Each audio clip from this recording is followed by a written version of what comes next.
Good morning, everybody, and it's great to be back and to give another class. So we're on the second module of this Discovering Buddhism course put out by the FPMT, and this one's called How to Meditate. So let's begin by, first of all, getting comfortable in your seat. So once that's taken place, then invite all the Buddhas and the Bodhisattvas of the 10 directions into the space around you. And think that you're in the company of your spiritual lineage. And then imagine that every other sentient being is sitting around you. And recollect that every one of us equally wishes to avoid suffering, equally wishes to have happiness, and equally lack genuine happiness. Furthermore, we're all equal in that for everyone, the causes of suffering can be eliminated, and the potential for genuine happiness, which abides within us, can be brought forth and flourish.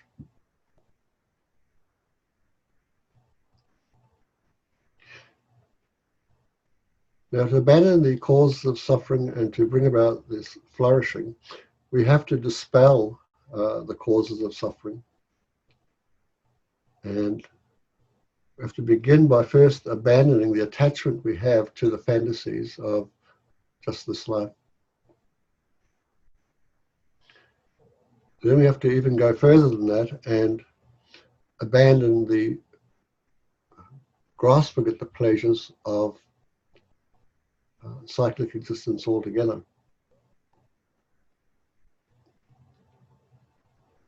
Even more, we have to abandon attachment to our own singular welfare. And finally, abandon attachment to the grasping that we have at an independent and objective reality. By doing so, we can realize the truth and help others do the same. And since only the three jewels and the Lama indivisible protect that effect within us, let's take refuge in them and help everyone to engage in a path that's been explained by our teacher and the lineage. So we're going to take refuge now and generate the mind of enlightenment. So thinking, or repeating after me, I go for refuge until I am enlightened to the Buddha, the Dharma, and the Supreme Assembly. By my practice of giving and other perfections, may I become a Buddha to benefit all sentient beings. I go for refuge until I am enlightened to the Buddha, the Dharma, and the Supreme Assembly. By my practice of giving and other perfections, may I become a Buddha to benefit all sentient beings. I go for refuge until I am enlightened to the Buddha, the Dharma, and the Supreme Assembly. By my practice of giving and other perfections, may I become a Buddha to benefit all sentient beings. Now to enhance and strengthen this wish for enlightenment, we'll recite the prayer called the Four Immeasurables. So may all sentient beings have happiness and the causes of happiness. May all sentient beings be free from suffering and the causes of suffering. May all sentient beings be inseparable from the happiness that is free from suffering. And may all sentient beings abide in equanimity, free from attachment for friends and hatred for enemies. Now, the process of engaging in a path means we have to abandon some forms of behavior and adopt others. So this is basically a process of accumulation and purification. And this is all summed up in a prayer called the Seven Limbs. So let's recite that together. Reverently I prostrate with my body, speech and mind. I present clouds of every type of offering, actual and imagined. I declare all my negative actions accumulated since beginning this time, and rejoice in the meritable, holy and ordinary beings. Please remain until the end of cyclic existence and turn the wheel of Dharma for living beings. I dedicate my own merits and those of all others to the great enlightenment. So now we come to a practice called the short mandala offering. So here I think that the essence of this is the practice of just letting go. What we're really letting go of is the clinging that we have to an unreal reality. And in the absence of this clinging, I think that that space, a vast, wonderful, pure land arises where all beings can engage in a spiritual path. And we offer this to the Buddhas and Bodhisattvas in front of us. So reciting, this ground, anointed with perfume, strewn with flowers, adorned with Mount Meru, 4 continents, the sun and the moon. I imagine this as a Buddha field and offer it. May all living beings enjoy this pure land. Idam Guru Ratna Mandala Kamnirayatayami. So now the offering has been made. It's accepted with delight by the Buddhas and Bodhisattvas. They smile at us. And then they begin to dissolve into the central figure of Shakyamuni Buddha.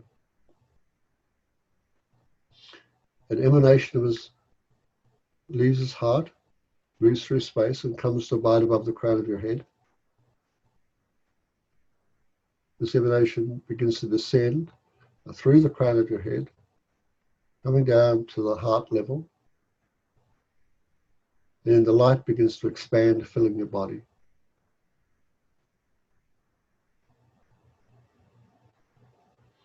So your chest, your head, your arms and legs are filled with light. And now the light goes out further, moving out through the pores of your skin and going out into the 10 directions of space. And wherever there are living beings within space, they are touched by that light and transformed, becoming fully awakened beings, enlightened beings.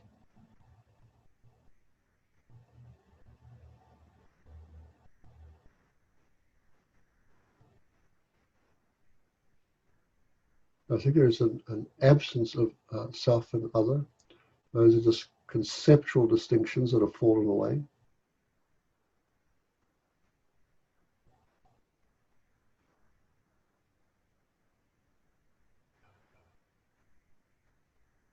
So breathing normally and naturally into the vast, expansive space.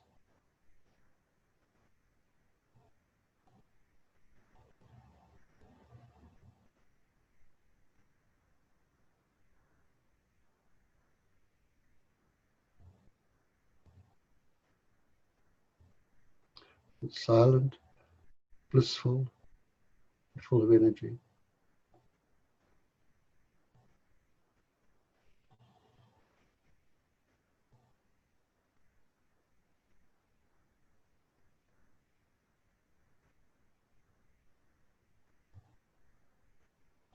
From the 10 directions of light, the 10 directions of space, the light begins to withdraw, once again entering your heart.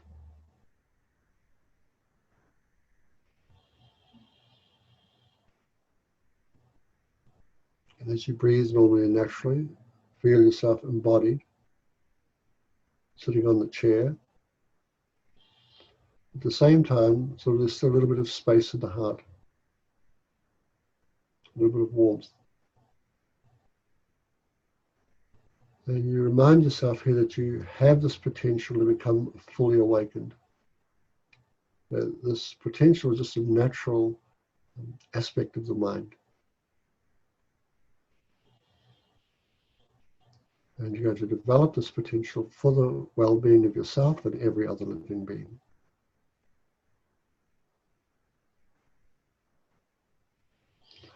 And breathing normally and naturally, if your eyes are closed, then allow them to open.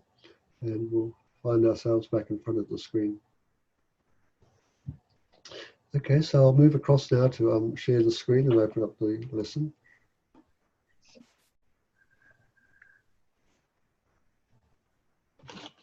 So as you can all see here, this is our first class of this module.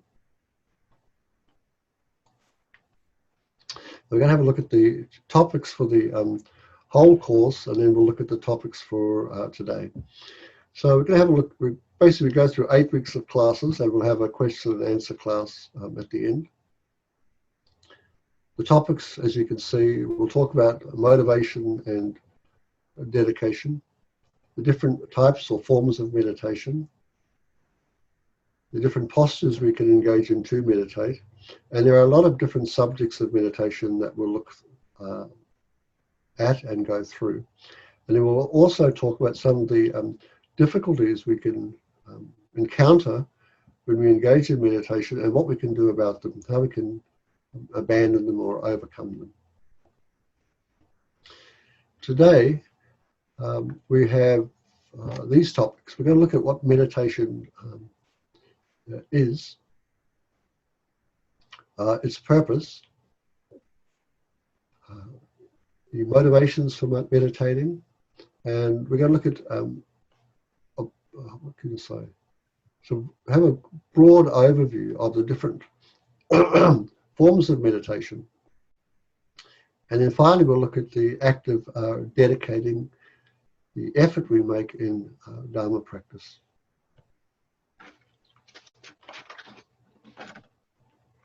So I've relied upon a number of different books to help me present this class. And as we'll be talking about all these different topics, I guess I've just sort of put them all up here together. So the first, as you can see, Will Johnson, the posture of meditation. So I'll be really focusing on that next week. The attention revolution really talks about developing a type of focused concentration called calm abiding. Pointing out the great way is really talking about the meditations on the mind itself. So this is really focused around a practice called Mahamudra, or the Great Seal. The Heart of Meditation by the Dalai Lama is really talking about meditating on the mind once again, but this time from the perspective of the Dzogchen, one of the means of meditating in the Nyingma tradition.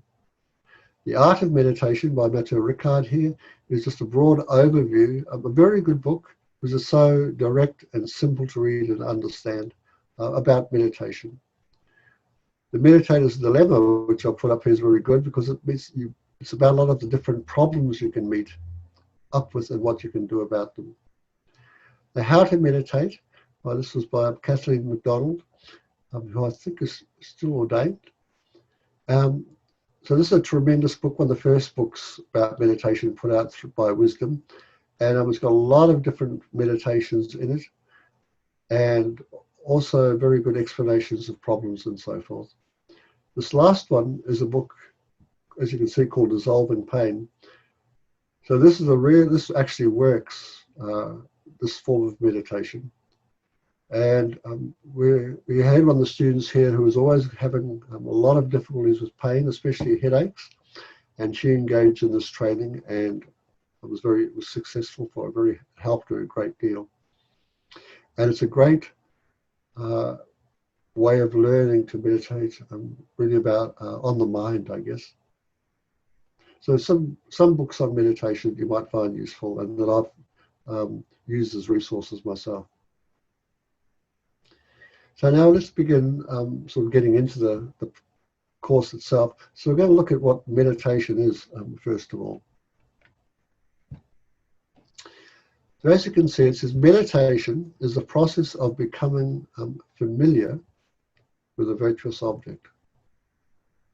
So the word that we call meditation, we've taken it from the Sanskrit and the Tibetan. So in Sanskrit, the word is called bhavan, and it means to cultivate. Whereas in Tibetan, the word is called gom, and it means to become familiar with. So some of you, or probably a lot of you, will be familiar with the word gompa. Now we have a gompa here. So the pa is like the place where we go to become familiar with something. And what we want to become familiar with or to cultivate is virtue. And why is that? It's because virtue is a phenomena that functions as the main cause of happiness. So meditating is a process of becoming familiar with the means to become happy.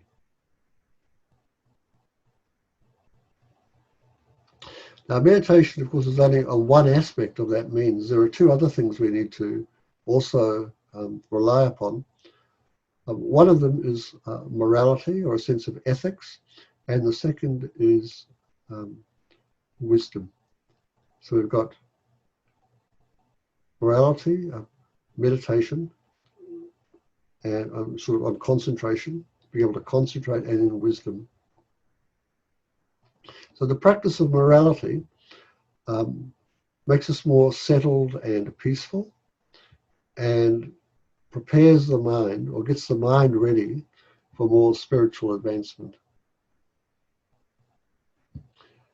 So when these two are in place, then concentrated states of meditation can be accomplished.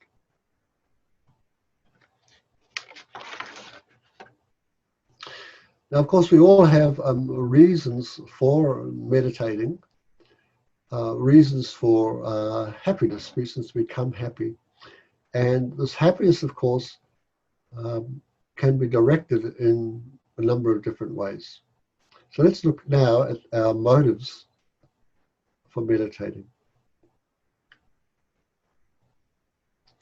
So we can motivate, or our motivation for meditating can be primarily concerned for just this life. And why do we do that? It's to remove difficulties and to be happy.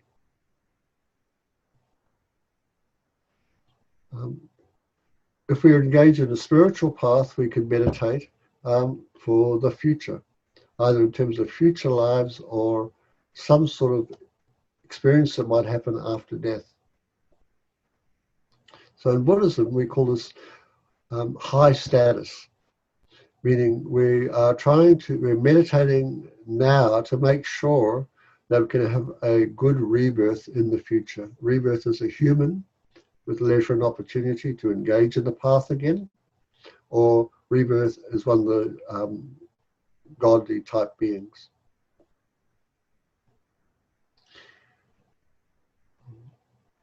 Now, but the Buddhist teachings are really to go much further than this. Actually, his teachings are directed to liberate us from suffering and its causes. So that's the third goal we could aim for, liberation.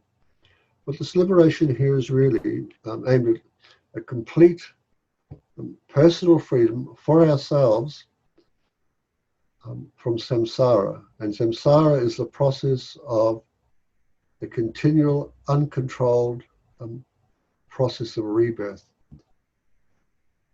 So we could, our motive for meditating might be to bring that about. Freedom from samsara, freedom from compulsive rebirth. And now the fourth goal is Buddhahood itself. So in brief, Buddhahood means that you've achieved, or you're able to accomplish, two purposes. And these two purposes are one's own and the purpose of others. Now, the Buddhism that we are engaged in, or the Dharma practices that we are engaged in, and we encourage people to motivate themselves to achieve this last goal here, the goal of Buddhahood or enlightenment. So when we sit down to do a meditation session, we do something very similar to what we did 15 minutes ago. We determine to become fully enlightened for the benefit of others. Eddie, can I just ask, with this, I know that my main motivating factor is always the first one of just removing the current difficulties. That's the thing that actually gets me going, like current issues, dealing with, you know, my own or other people's current problems. So is that okay as a starting point? I mean, yeah, so this is not like it's one or the other. If you actually look at this, each one leads to build up onto the next, you know. So when we first come into the Buddha Dharma, we often begin with this life. This life is difficult, and we want to be happy. We come in and you know, the Buddha taught for lay people and ordained. He taught for those who wish to be happy just in this life. And so it's authentic, but it's not necessarily a spiritual path.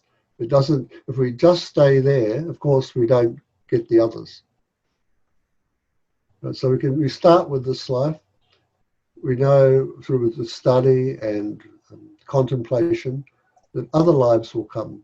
So I think, okay, I wish to be happy in those too. So, you know, what do I need to do? So we find out, we become familiar with that, and we cultivate the mental states that will bring that about.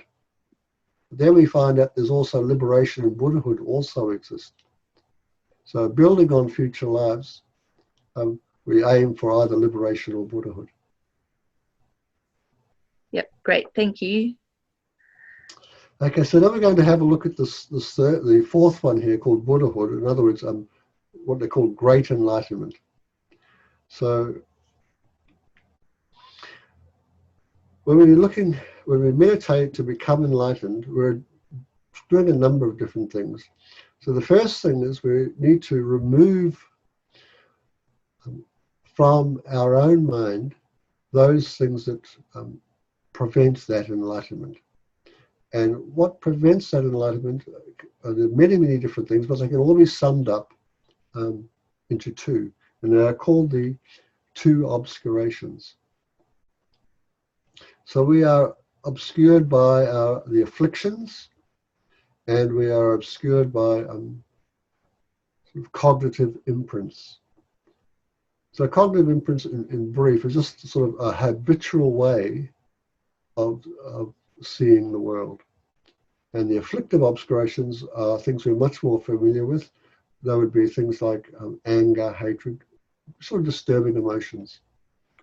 And Eddie, are the cognitive obscurations things like our own emotional baggage? No, that's the afflictive emotions. That's the afflictive obscuration. Okay. So the cognitive obscurations are to see or to have the world appear to us whereby we're separate from it. So there's sort of, we are independent of the world. The world looks independent of us all the time. And so that's an obscuration, because the world is not independent of us, it's dependent upon us. But that obscuration is naturally there all the time. So we need to remove that, and also we need to remove these afflictive obscurations. So this is for those who wish to achieve Buddhahood, or great enlightenment, for the benefit of others. Now, not only do we need to remove the things that hinder our enlightenment, we also need to develop, what we need to generate and develop a number of different things also. And these can also be summed up into two things called compassion and wisdom.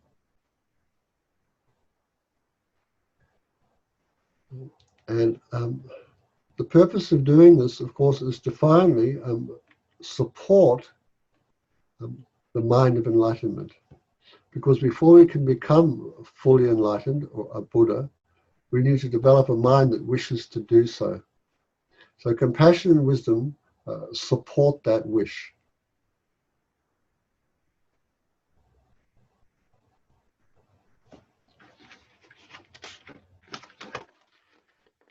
Now, let's have a look.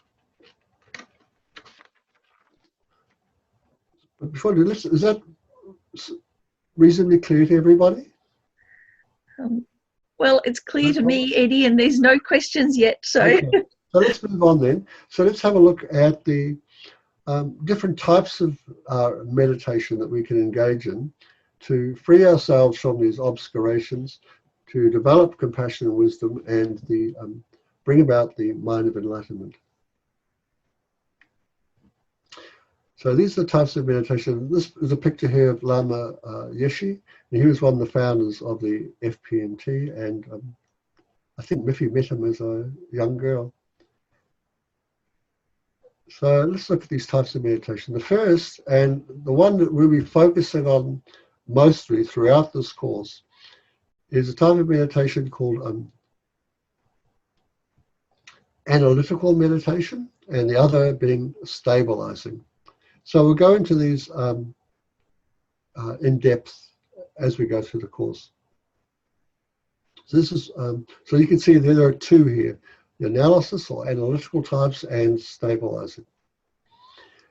The next types are called subjective meditations and objective. The third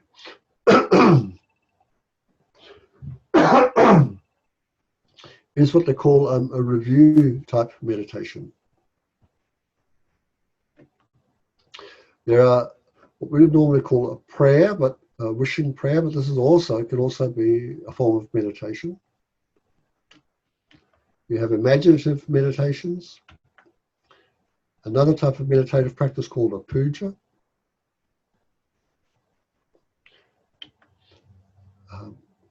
Meditations that are based around a sadhana, and there can also be meditation using dance. So we're going to go through each of these in the next few minutes. So let's have a look first of all at the first one, analytical and stabilizing meditations. And here are a number of books that talk about these two types of meditation, and these are all terrific books. Steps on the Path to Enlightenment by Geshe Sopa. So he has two books. One book just on stabilizing meditation called All About Calm Abiding, or Shamita, and the second book all about the analytical meditations, or meditations on insight. Meditations on the Path to Enlightenment, once again, Geshe Thupten Lodin talks about calm abiding, stabilizing, and the analysis or special insight. Same again in The Path to Bliss by the Dalai Lama. So these three top books are all based around what they call the Lam Rim, or graduated stages of a path to enlightenment, where the three bottom really just take out the practices of stabilizing meditation and analysis.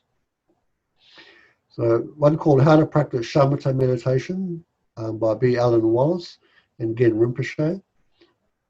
Another, these two next books, Meditative States and Walking Through Walls, what can I say? They're not so easy to read. You might think you're reading a treatise of science, and I guess you are in a way, the science of concentration and how it's developed. But they have a lot of really terrific information in it. And Walking Through Walls is another one of these books, really focused here on both stabilizing and insight. I've read all of these, and they're, like I said, that's why I've put them up here, and I think you'll enjoy them too. Now, these two, analysis and stabilization, are the two basic types of meditation. In analytical meditation, you're sort of analyzing the topic, trying to understand it through reasoning. And in stabilizing meditation, you're really fixing your mind on a single object or topic. But we'll look at these two now in a little bit more detail. So here you can see this, many of you will be familiar with this picture. And it's a description of how to develop this, one of the stabilizing meditations called calm abiding, or Shamita. And when you stabilize your mind, the idea is to be able to fix your mind firmly on a single object or topic. And here are some of the different names for stabilizing meditation. Placement, concentration, and calm abiding and shamatha are we call it a specific type of stabilizing meditation. That was, there are many forms of meditation. Many forms of stabilizing meditation. Calm abiding is reached after you go through a number of different stages, and 9 in particular, until you reach this type of realization or experience called shamatha or calm abiding. Now, the aim of this type of meditation is to strengthen the mind's ability to focus on a single object or topic, which in turn enables the mind to overcome problems at their root. Like, for example, if you find yourself thinking a great deal, you can't sort of stop the thoughts.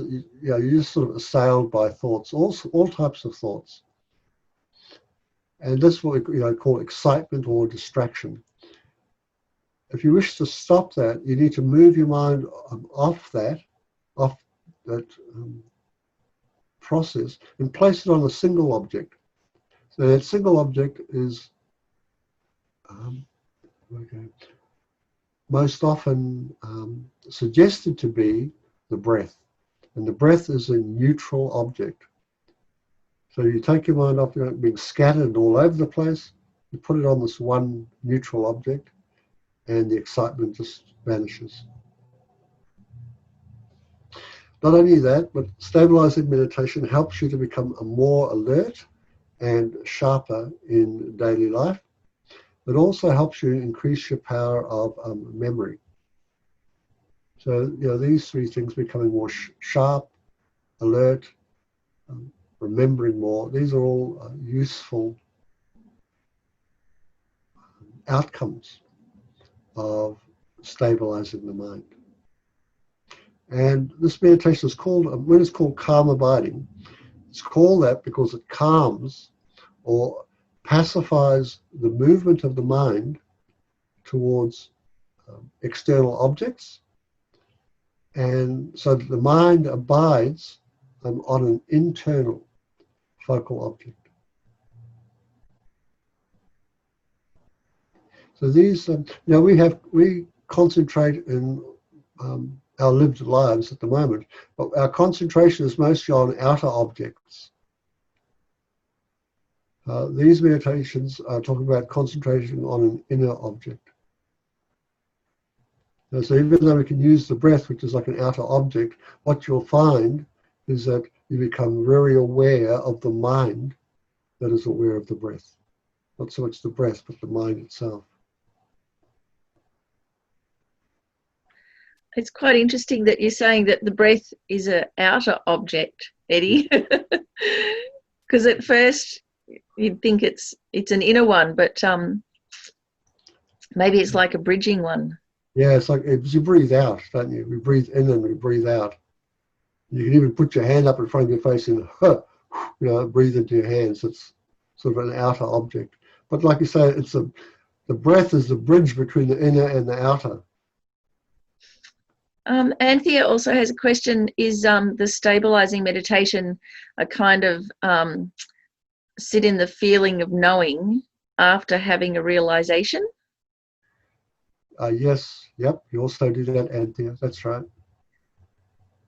Yeah, so being able to stabilize the mind, you can realize something or understand something, and you hold your mind on that realization or understanding, and then it sort of permeates your being.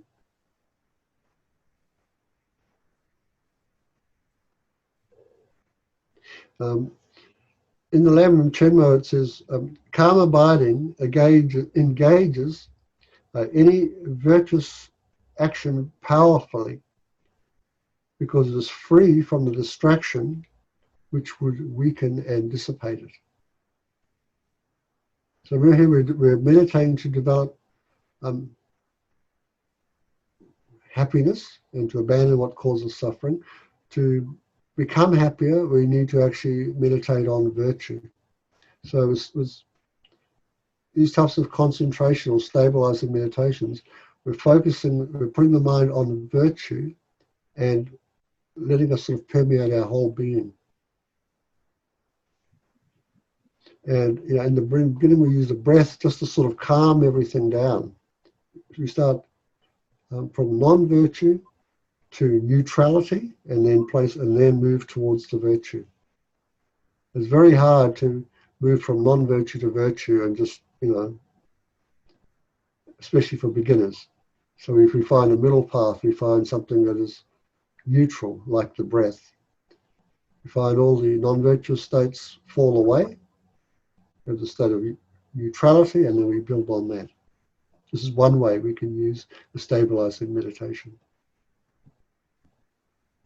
So let's move on and have a look at the analytical meditations now. So an analytical meditation is the process of examining various points of view until you thoroughly establish the truth. So analyze an object again and again, examining it from many different angles and so forth, so you understand it all in detail. And this often begins for us by listening or reading something. Yeah. Then we sort of, we read it, we hear it, we start to think about it, we contemplate it. And we try and think about it from many different angles. And when we draw the meaning from it, we stop right there and we focus on that meaning with an undistracted mind and allow it to sort of sink in deeply to us.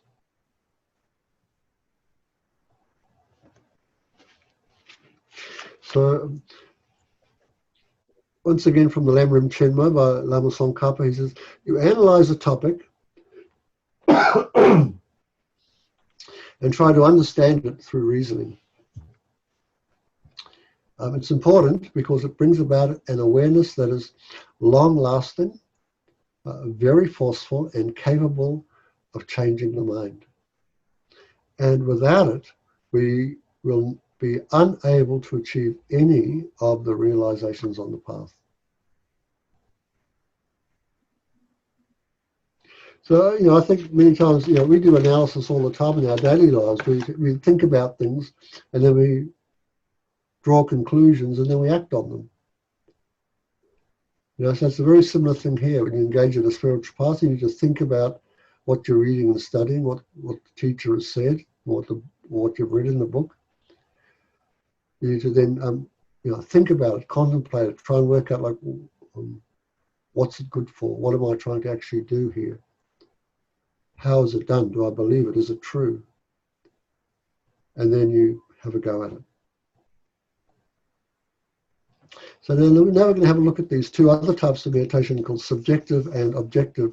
And you'll see here that there's no clear demarcation point. So it's not, I put up about, maybe 10 types of meditation. It's not like there's 1, 2, 3, 4, 5, 6, 7, 8, 9, 10, and they're all separate from one another. So these ones coming up like subjective and objective, you'll see how they relate to stabilizing and analysis. So in subjective meditation, the aim is to cultivate in the mind a new or strengthened perspective or attitude. So you can see that with this idea of subjective meditation, you can bring about that through both stabilizing and analysis.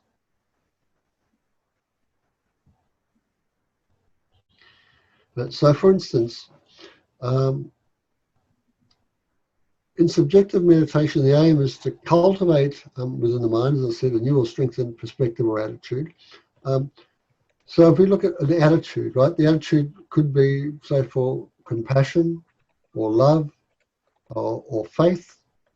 So we try to make the mind itself become a mind of faith, a mind of love, a mind of compassion, so that we become more compassionate, kinder, faithful. So we're actually sort of, I'm going to say, changing the mind into a new, making the mind a new mind, and we become a new person. Whereas the next one, objective, is really you meditate on a topic. Right. So, for instance, we'll come across this next. Like all things are already impermanent, aren't they? Anything that's produced, depending upon causes and conditions, is impermanent. So we don't need to make the mind impermanent, or turn it, because it's already impermanent. But for ourselves, like we have a little faith, we have a little love, but it can be strengthened. And so that's that process of subjective. So in objective meditation, we meditate on a topic like impermanence, or an object, like such as the body of a Buddha. So you can hear that's the stabilizing aspect. So when we do the subjective meditations, what we often do, don't we, is we read a lot, listen a lot, and we find out about like what is loving kindness. And then we find out what's the process that we need to engage in to have a mind of love and kindness, or a mind of faith, or a mind of patience. What do we need to do? And then so that we do those things, and then the mind becomes more patient, and we become more patient. The mind becomes kinder, we become kinder. This is what the subjective meditation is to do. So you can see here with the cat, right, it's got all these little mice playing over its face and nibbling on its ears, and it's not trying to shake them off or eat them or anything like that. So it's just sort of resting in its own patience and being patient. So it's a subjective state of mind. It's not learning about impatience or meditating on impatience. It is patient. And you can see here, I think you should be able to see here how this, how the two other types of meditations we talked about, subjective analysis and stabilizing, both play a part in a subjective meditation. Now, objective meditations, so the aim is to make the mind become accustomed to or take on the state or condition of the object or topic of meditation. So here we have things like impermanence, emptiness, deity meditations. These are just 3 examples. So once again, I'll tell you, so we're going through a number of different ways of meditating, but always remember the ones we're mainly focused on, and right through this whole course, the DB course, is really the analysis meditations and the stabilizing meditations. And they bring about subjective states and understanding of other objects.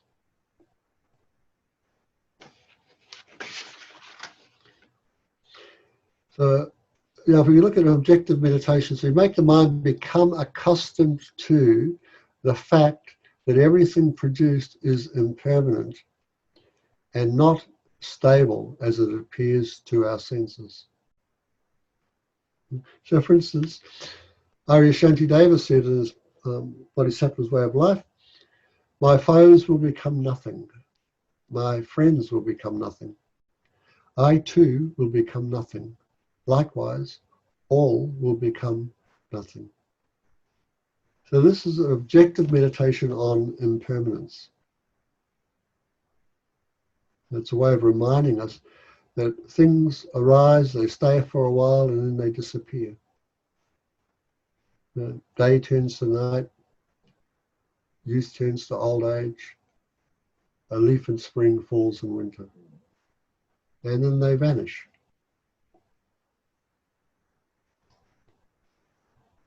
So it's an example of an objective. So let's have a look now at an example of a review meditation, still based around this topic of death and impermanence. So a review meditation, we have certain things we need to review, like death is certain. The time of death is uncertain. And only Dharma can help at the time of death. So these are objects we need to become really familiar with. And how we can do that is through these types of, not so much reasons, but supports. Death is certain because no one can stop death. No one has ever stopped death. And everyone who's born dies. You can't add anything more to your lifespan and you'll die even if you're not ready. So we meditate on this. We become familiar with these 3 points to bring about the other certainty that death is certain. This is what we need to conclude. Death is certain. So Eddie, is this a little bit like a conversational meditation? Yeah, we're meditating on death, right? It's an object. It's a topic. It's an objective topic. Well, we're not here. Later on you can do this. There's a meditation also on death and impermanence subjectively, isn't there? When we imagine, or it's also called an imaginative review too, you can also call it that, where you go through the different visions that take place as you die, and then what you can do. So you can have one topic, but approach it with many different types of meditation. I know we have, 3 reasons or three somethings that support the idea that the time of death is uncertain. For one, our lifespan is not fixed. If it were, we'd all die at the same time. There are more chances of dying than living, and our body is very fragile, so we could die at any time. So these 3 once again support the conclusion. And so we meditate on the fact, death could come to me at any time. I could die at any time. Like, why? You think, well, why? Well, lifespan's not fixed. The chances of dying are much, much greater than living. There are more things in the world that will kill me than there are to support me. And my body is fragile. There are many, many, many things that can kill me. So, the time of death is uncertain. And from that, you sort of get this sort of anxious feeling. Like, what am I going to do? Should I could die, I'm going to die. And then we come to the 3rd point. Only Dharma can help at the time of death. And it says, why only Dharma? Because your wealth can't help you, you leave it behind. Your friends can't help you, you're left behind. Your body can't help you, it's also left behind. So only Dharma can help you at the time of death. So, so this is an objective type of meditation, but it's also a review meditation. And it's to bring about the subjective awareness of sort of anxiety, a sort of sense of fearfulness. And we want that to happen so that we're going to act on it, like to engage in the practice of Dharma. There are many, many forms of review meditation in the Buddha Dharma. Others you might be familiar with. There's a great one called the 3 Principal Aspects of the Path. So that reviews all the stages of the path to enlightenment. And there's another called on the Foundation of All Good Qualities, which does the same thing, just from a slightly different aspect. So review meditations are common. And in fact, like I did one this morning just before doing the class. So I do a sadhana, and what I always do with my sadhana is I review, before I begin it, I review all the stages that I go through. I go forwards and backwards. I go, okay, that's all the stages I go through. Then I do the sadhana. And that's just a way of becoming, like I said, familiar with the practice I'm doing.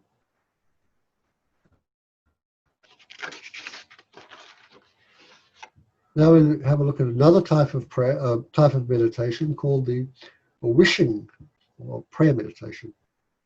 So this one says this: may anyone who merely sees me, hears me, or touches me, who talks to or about me, who thinks of me, or helps or harms me, may that action become a cause or condition for them to attain a non-abiding enlightenment right now. So that's just one form of a wish, right? You might also wish to be filled with compassion and the wisdom of a Buddha. So there are different prayers that you make to articulate that wish. You might also wish that all beings be happy and have the causes of happiness, all beings be free of suffering and the causes of suffering, as we did as a preliminary to the class today. So when we make these wishes, they're really sort of, they're ways of spurring ourselves to develop the qualities that are necessary to bring these wishes about.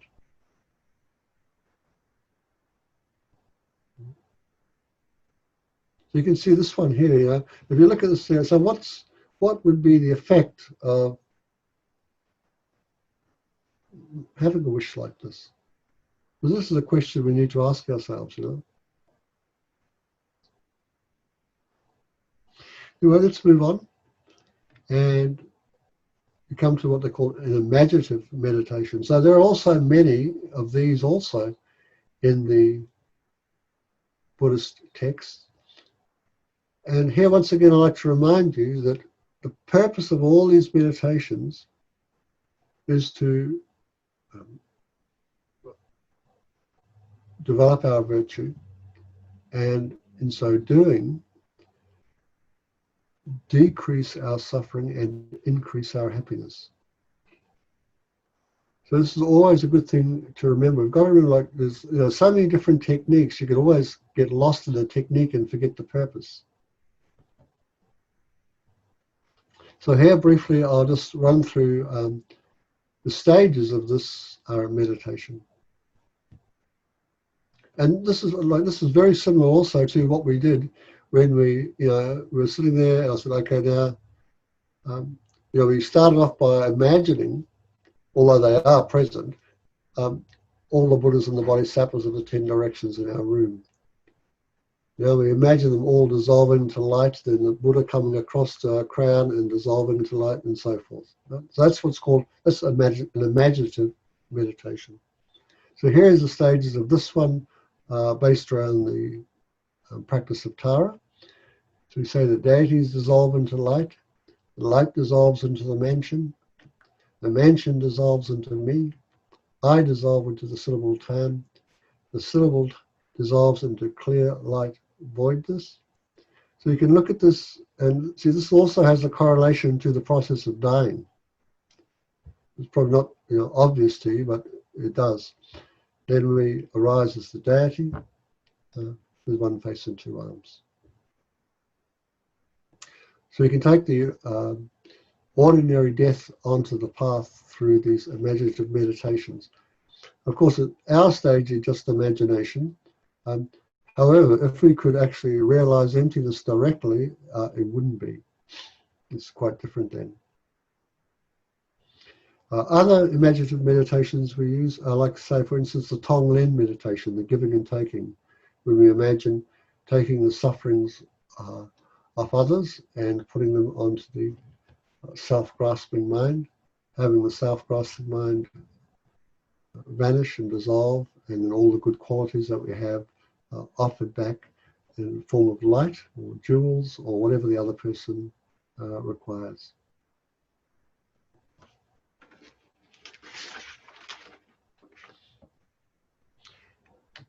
Another form of meditation is what they call the Guru Puja. So we do this I think twice a month here, and this is one of the opening praises and prayers that we make at the very beginning of it. It is Nama Guru Manindraya. The river of merely hearing your names makes even Avicii's hellfires cool as a lotus pond. Protectors in degenerate times, 7 Sagadas and head of the Shaktis, to your feet I bow. And as we go through this puja, there are all sorts of different things you do, and what we're actually doing is developing faith, devotion. We're getting rid of stinginess and developing generosity. And it's a practice of really focused around the virtue of generosity, of giving. And like I said before, at the beginning, I talked about one of the major essence of a practice is to let go of the concepts that we have that produce our suffering. And so when you do pujas, that's really what's being done. You're not dealing with, you're really sort of working in a sort of different type of way.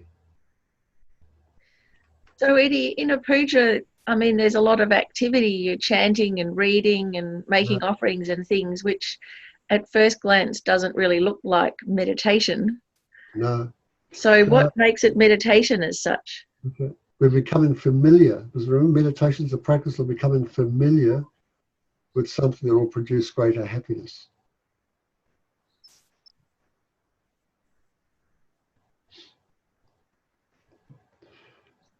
And I suppose also, like when Geshe Zopa said, when we use the ritual implements in the ceremony, he always said to us to use them in a meditative way, and not just kind of wave them around, but really have the inner meaning.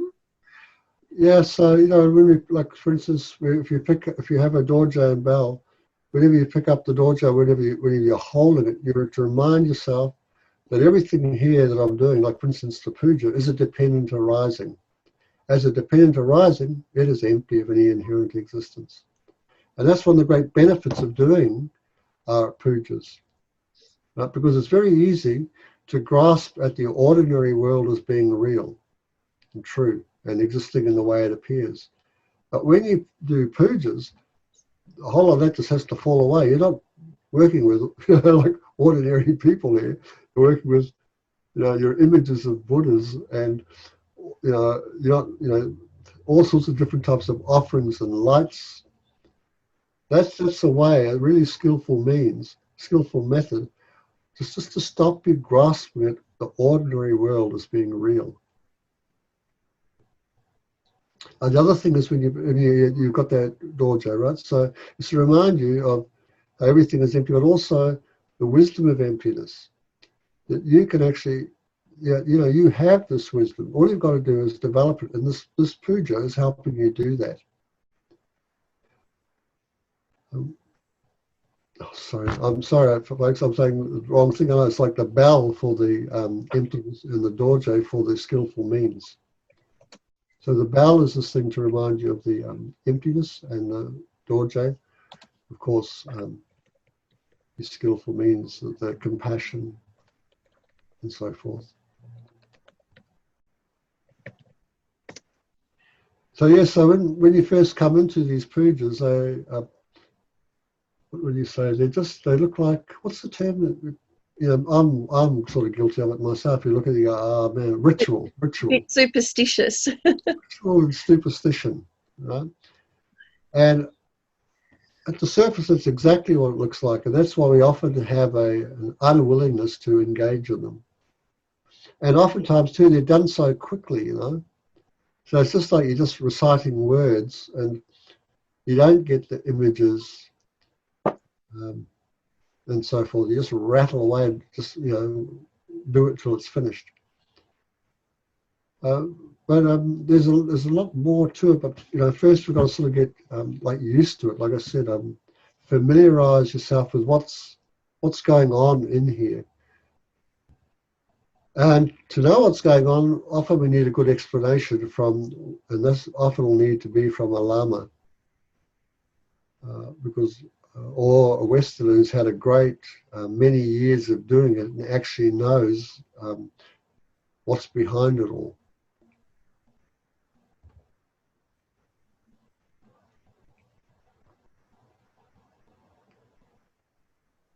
Yeah, so a lot. And the other, wonderful thing, if you think about Dharma, it's a way of, like I said, we're engaging in meditation practices to become familiar with virtue, to be happier.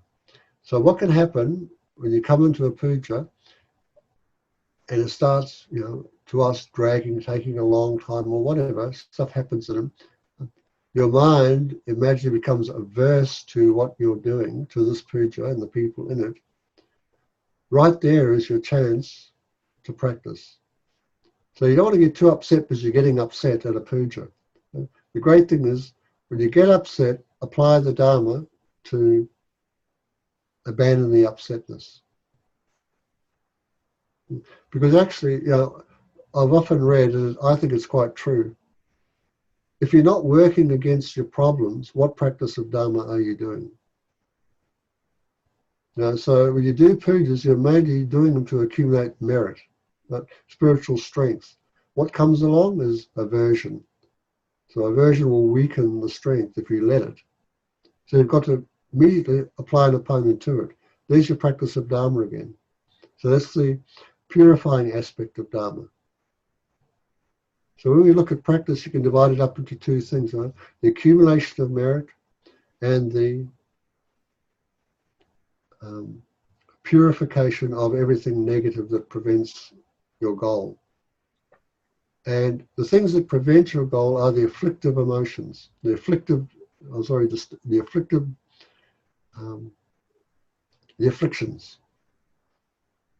So your aversion and your aversion, your sleepiness, all these sort of things will come up. So there's your practice. There's your time to practice. Now they won't come up when you walk out of there. Believe me, they won't come up when you watch a movie you like. So Eddie, can I jump in here too? Because you're kind of like making it sound like pujas are really horrible, but for a whole lot of people, they're incredibly inspiring because it's so easy to do all the visualizations. They're really strong because you've got a group. You've got all the energy of the group, and you've got, art and music and everything all together, and it's so incredibly rich. So, that's the point of, and that's what I'm saying. Meditation is to make that all become familiar, right? Because that doesn't happen when people you come in. It might happen occasionally to a few people. They really like that. But if you ask them, are you practicing Dharma? I think it'd be very difficult if somebody said they were. So yeah, they like it. Is that Dharma? But you can bring about that liking through the familiarity with it and the understanding of what's going on here. Then it could become Dharma. Now, if you can say, yeah, I'm doing this to bring about the enlightenment of myself for the benefit of all beings. Okay, you're in Dharma, you're doing something you really love doing. That's fine. But like I'm saying, like you said, so your point is valid, but is it Dharma? Oh, I was just kind of more thinking that it's with the amount of energy in a puja ceremony, it's so much easier to focus your mind on Dharma than starting almost from scratch, in a meditation. Yeah, and that's why I think, in our tradition, these are really, what can I say, strongly recommended and encouraged for people to engage in. Because we've got to do, we've got to do our solitary work when we're on the cushion by ourselves, and then we've got to work in company. Because if you remember that we're going to become enlightened for the benefit of all sentient beings, we're going to be in the company of all sentient beings, right? We won't be out on our own. So the puja is another way of engaging, in company, all working together in this type of ceremony.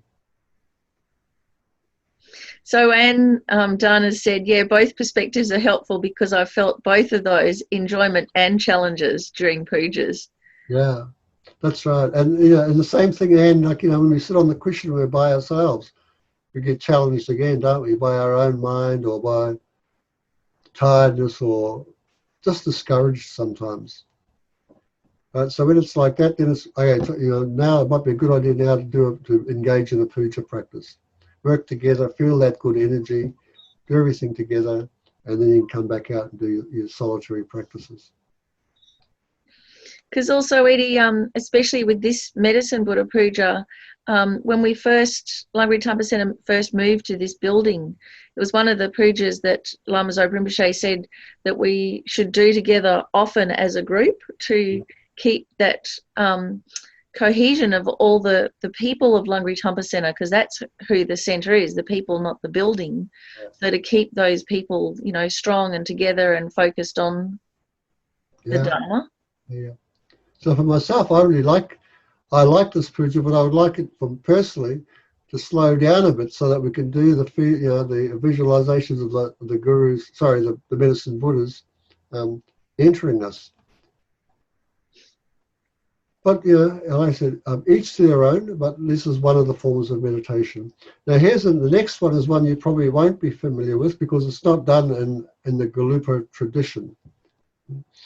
And this is a meditation called the Vajra dance.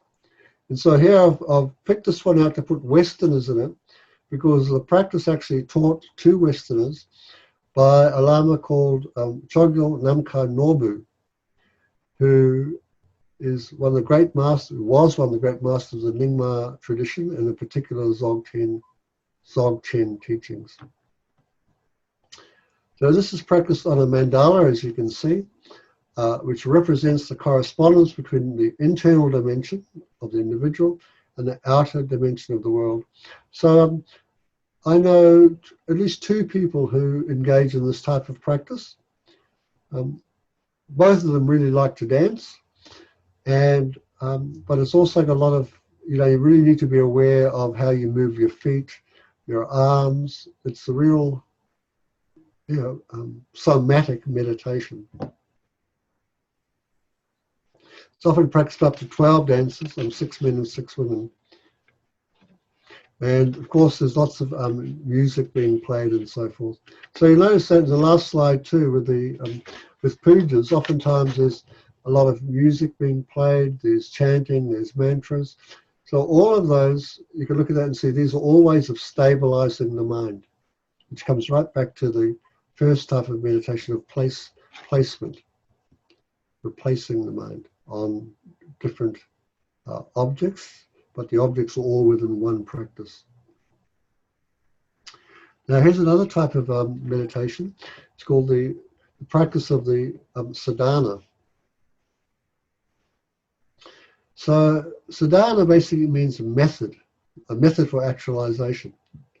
So here is this lovely prayer taken from the 6th edition Guru Yoga, which says, "From this moment on until I am a Buddha, may I never give up, though my life be at stake, the attitude wishing to gain full enlightenment in order to free from the fears of samsara and nirvana's complacency all sentient beings." So there are many different sadhanas, and probably many of you who are listening have a meditation practice manual. And that's what a sadhana is, a meditation practice manual. It's a method that brings about actualization. And actualization most often means generating yourself as a Buddha figure.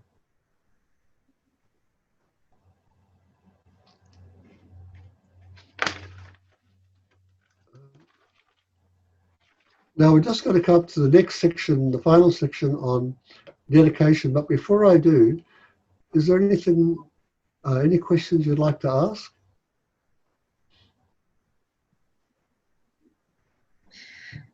There's no questions just yet, but we'll just give people a moment to write something into the chat. But Eddie, if we were kind of fairly new or we were a bit stuck in our practice, where would we start with all of these types?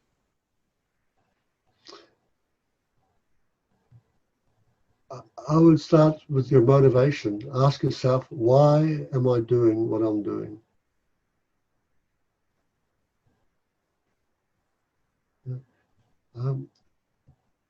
When you ask that question, you should also be aware of that it is possible to overcome the two types of obscuration, and it's possible to actually be a great human being or even an enlightened being.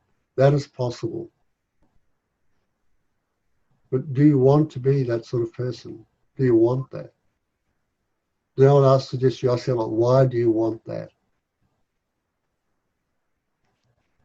So if you can answer those questions truthfully and honestly, I think the passion for meditation will come back. You'll realize the only way I can do this is to work with my mind.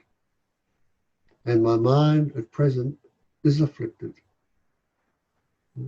So I need to get rid of them. So Sue Wall has a question.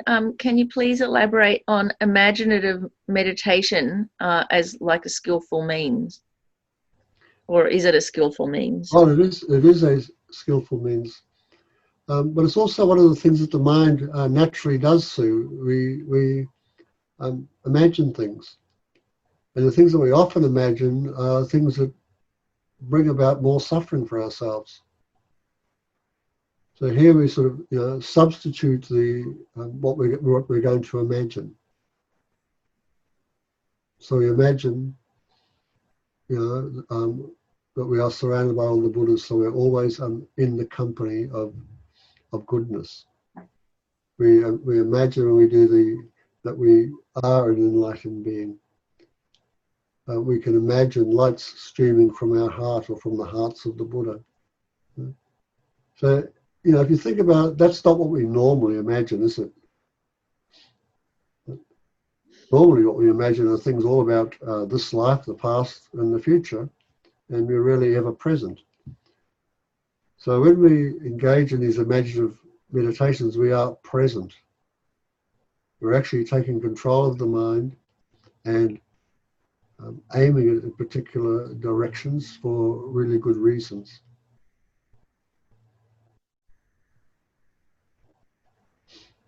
Was that helpful for you, Sue? Or is there something else you need to more specifically want to know about it?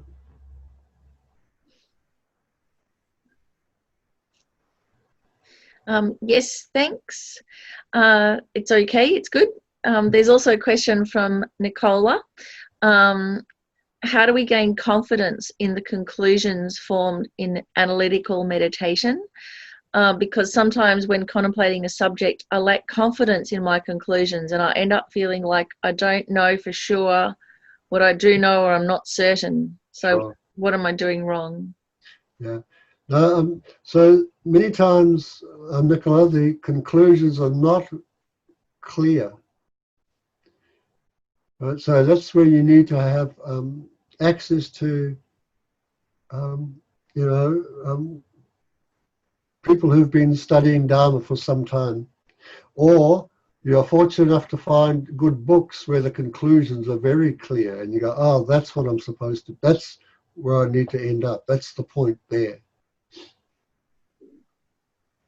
So that's kind of a novel thought, isn't it? That you have a meditation and there's the conclusions already there to kind of work towards. Yeah, that's why they call this like a path. It's not like we don't know where we're going. Like we've got this goal called enlightenment, but we don't know how to get there.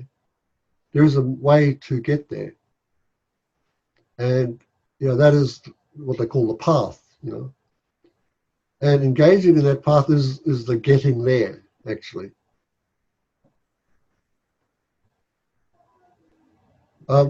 So it's good to have doubts, Nicola. We all should have them. And just to be clear what they are. So when you come and write them down. So like, why am I doing this? What am I trying to achieve here? What's this meditation? What's going to happen to me when I do this meditation? What's the point of it? These are really good questions to ask. And many of the answers, like I said, are already in the text, but oftentimes they're not drawn out clearly by the teacher.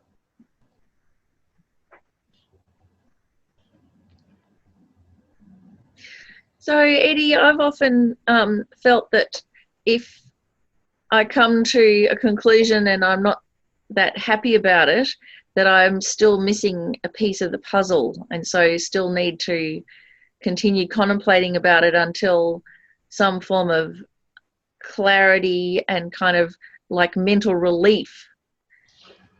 Yeah, so, yeah, oftentimes this is where, so we think, we contemplate, we draw conclusions, but sometimes we're not sure where's the correct conclusion. Sometimes it feels right, but we're not sure. I know this has happened to me a lot of times in Dharma, where you get something and it's like it feels right, it seems to come from inside somehow, but I'm not quite sure. And then later on you'll find a teacher will say something and you go, oh gosh, I was right. I was on the right track. But sometimes you still got to be doubtful. At least I am. You're not quite sure. Yeah, you had this like a realization, something popped up.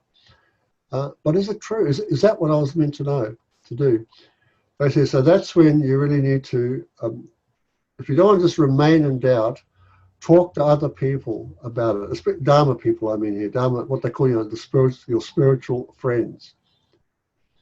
And if they're your peers, like on the same level as you, be careful. So it's like, just listen, but you could ask more questions, like, well, how did you know that? Is that what you think, or have you read that somewhere, or did you hear a Lama say that? So you've got to ask a few more questions. And then, like we are very fortunate to have a Lama like Geshe Zopa, who's so open, good speaker of English, willing to help us. So you find somebody like him and like send off an email. But try and be as clear as possible what you've been doing and the conclusion you reached. And then ask them, like, is that conclusion correct? Or is there more I need to think about, We need to ask questions. That's why they have this group like called Sangha, or we call ourselves, a teacher's like a spiritual friend, a friend to those engaged in a path. So we need to ask them, just like you're doing now, Nicola. And you too, Miffy. It's the same thing, isn't it? Like, oftentimes I wake up in the morning, I come up with these ideas, I talk to Miffy, but it's like, I still got to check them. So often what I find is it was reading more, or that I hear the Dalai Lama say something, or Khyentse Rinpoche, or a great teacher, and you go, oh, right, good. Like somehow or other my mind must be getting a bit clearer, because the conclusions are the same conclusions they've reached. This is good.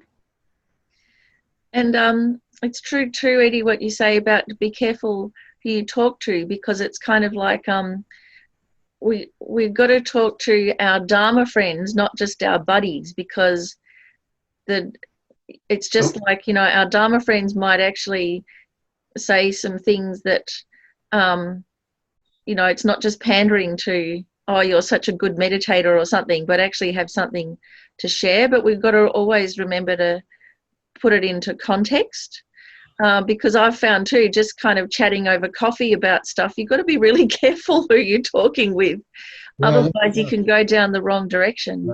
And when people get engaged in the practice of Dharma and the study of it, they often become very enthusiastic, and sometimes they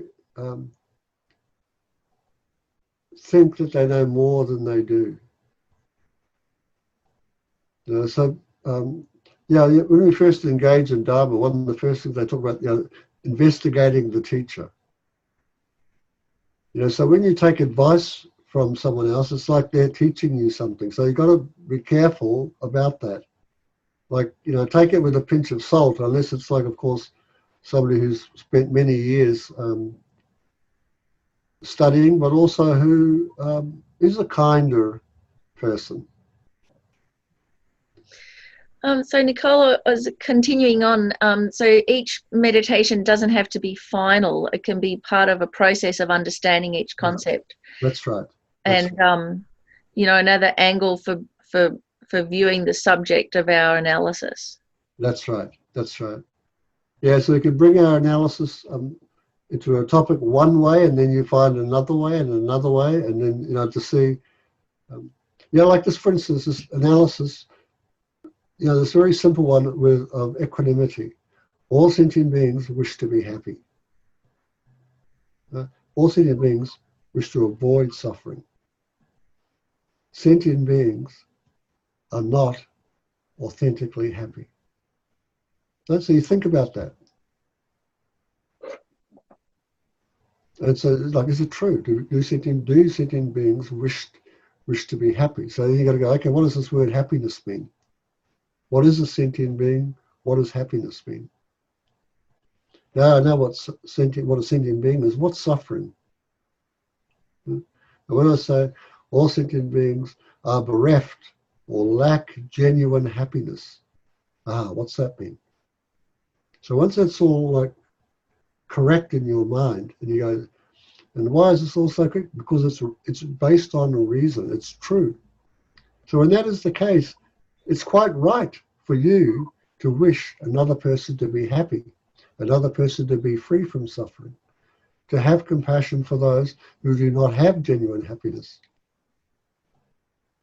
You know, to be kind to them because they don't have genuine happiness and they want to be happy.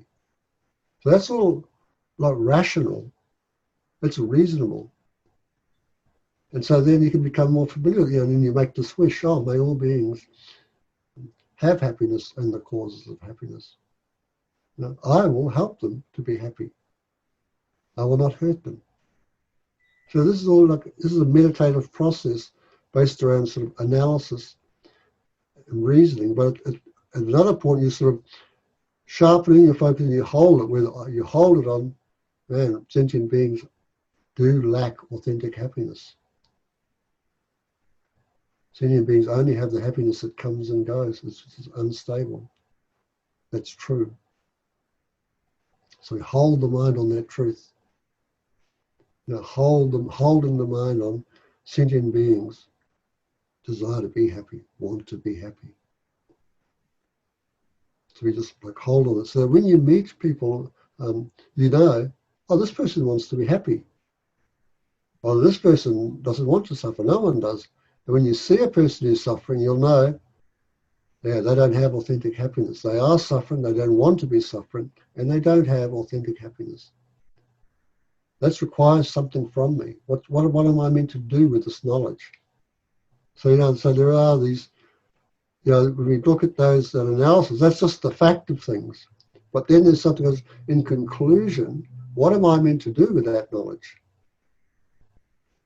So, we come around to this conclusion. The conclusion is, I should help you as much as I help myself. But why? Because we're the same. We're sentient beings who want to be happy. And I should protect you from suffering as I want to be protected myself. There's the conclusions. But like I said, you don't often, it takes quite a bit of reading and studying and things to go, oh my gosh, that's what we should be. That's the conclusion. That's where I need to be to act. That was, we're just saying that all sentient beings be happy and have the causes of happiness, so may you be happy. It's like, well, that's all great. That's all wishing. Surely I can do more than that. So it's not easy to find the conclusions. You know, what am I meant to do with this whole? Where am I meant to end up with in my mind with this meditation, with this topic especially? Okay, I'm going to get moving. Thank you for these questions. We only got a couple of more things to go. So we're going to look at dedication. So the motivation, very important at the beginning. In the middle is the practice. At the end, we dedicate. And these are the most important things of a practice, the beginning and the ending. In the middle, we're not too good, but we can always be good at the beginning, and we can always be good at the end. And I think Geshe Zopa said this about the other day on Sunday. Two things of greatest importance. And that's it. But the two things are the motivation and the dedication. So what's dedicated? Your virtues. Why dedicate them? So they won't be lost. To what aim do you dedicate them? Supreme enlightenment. For whose sake? All sentient beings. And how do you dedicate them? By uniting method with wisdom. Now this means that whatever you're doing, whatever you dedicate, you come around and go, like, I don't truly exist. I don't exist in the way I appear to myself or anyone else. I exist in mere name. What I'm dedicating doesn't exist in and of itself as a real, like a solid something thing that I'm giving away. It just exists in name. And the person I've dedicated it to, they too don't exist from their own side. They exist in mere name. And this thing called enlightenment, it's not out there from its own side. It's something that we're here and it's there. It's not independent of us. It's dependent. So therefore it's empty. Therefore it exists in mere name. So we try and bring this to it. Otherwise, we're always grasping at the method. We don't want to do that, right? What's the nature of the dedication? A wish that the merit never be lost.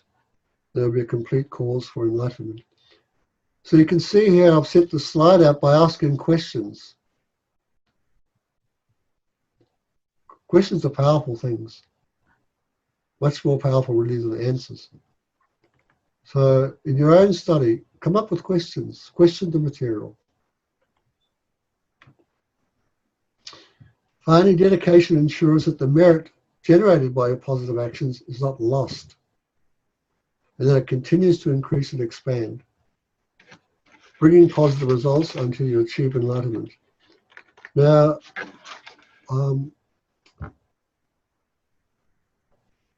if we look at what, we're accumulating merit, and we are purifying. So that's how you work. You accumulate, you purify. So here's the accumulation of the merit, but does it purify anything? And the answer is yes, it does. All of these things do. There's something that it does on the positive side, and something that in some way it diminishes the negative side. So here, what it diminishes or helps us abandon is wrong views.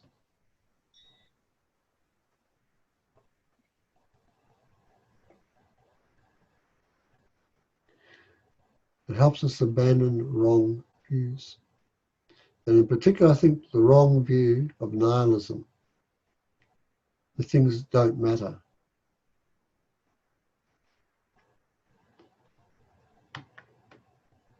So in summary, folks, we've done this. We've looked at what meditation is. So what is it? What's meditation? Quick, give me an answer.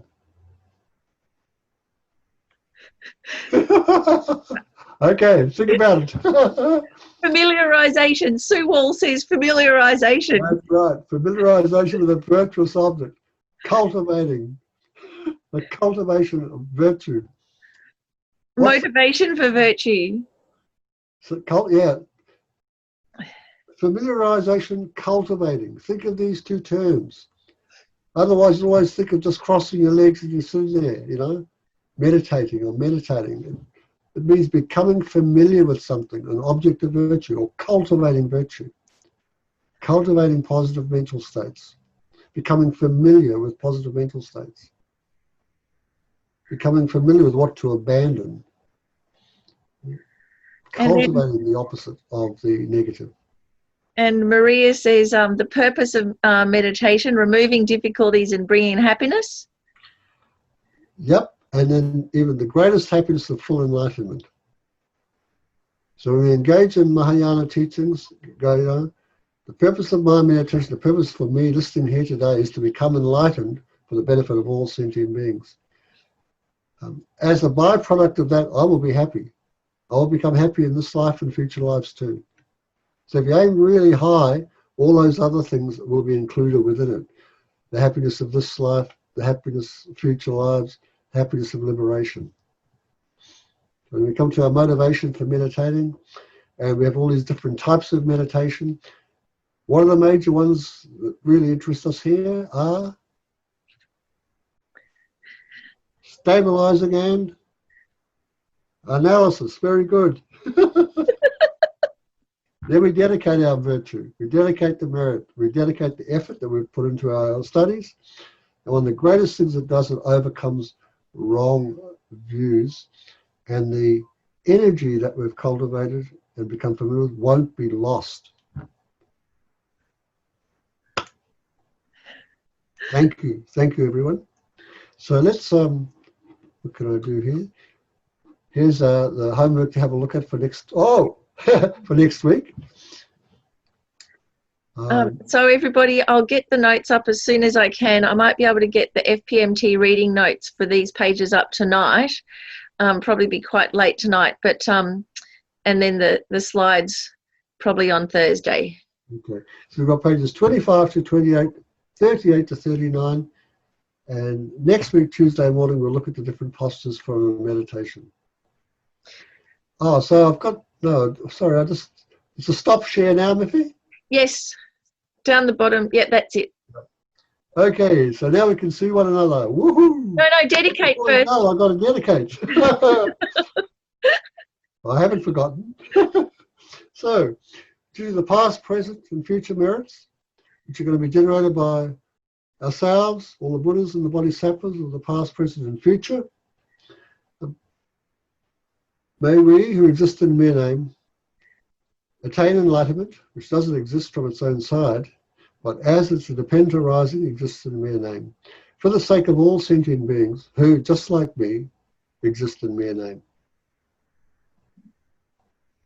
May we become enlightened as soon as quickly by becoming great meditators. Thank you, everyone.